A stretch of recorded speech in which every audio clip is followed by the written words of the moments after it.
Pemirsa, rombongan Kementerian Keuangan mendatangi kantor Menko Polhukam Mahfud MD Jumat sore. Kedatangan itu untuk membahas mengenai temuan transaksi janggal 300 triliun rupiah yang menjadi perbincangan publik. Mencurigakan sebesar 300 T di lingkungan Kementerian Keuangan.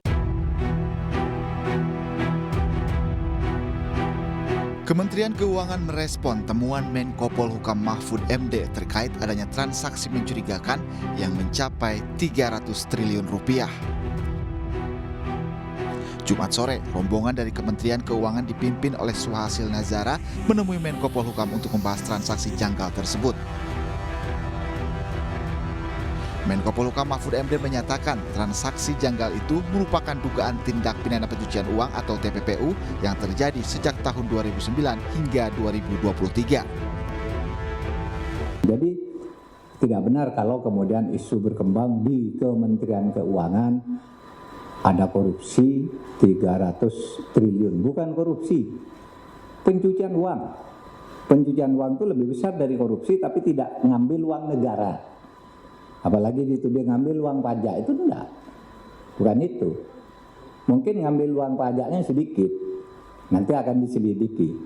Karena misalnya kami mengambil sampling 7 nih. 7 kasus dari 197 kasus yang dilaporkan itu, 7 kasus itu tindak pidana pencucian uangnya sudah dihitung 60 triliun ya Pak Sugeng. Sudah 60 triliun dari 7 kasus tindak pidana pencucian uangnya. Dan selama ini kita tidak pernah mengkonstruksi kasus pencucian uang itu, padahal kita punya undang-undang. Hanya ada 1, 2, 3 lah ya orang dihukum karena pencucian uang, padahal itu jauh lebih besar dari korupsi. Dengan diskusi yang barusan dilakukan, kita mereaffirm komitmen bersama bahwa di Kementerian Keuangan kami akan terus berkomitmen untuk menjaga integritas seluruh pegawai kita dalam hubungannya dengan administrasi kepegawaian. Artinya Pak, ya harus disiplin pegawai.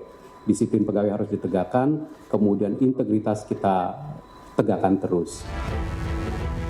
Untuk menjaga integritas, Kementerian Keuangan menjalani kerjasama dengan PPATK terutama mengenai individu dari Kementerian Keuangan. Kemenkeu meminta informasi kepada PPATK terkait adanya dugaan penyelewengan dana. Sementara terkait adanya dugaan tindak pidana pencucian uang, Kementerian Keuangan menyerahkan penyelidikan kasus ini ke penegak hukum.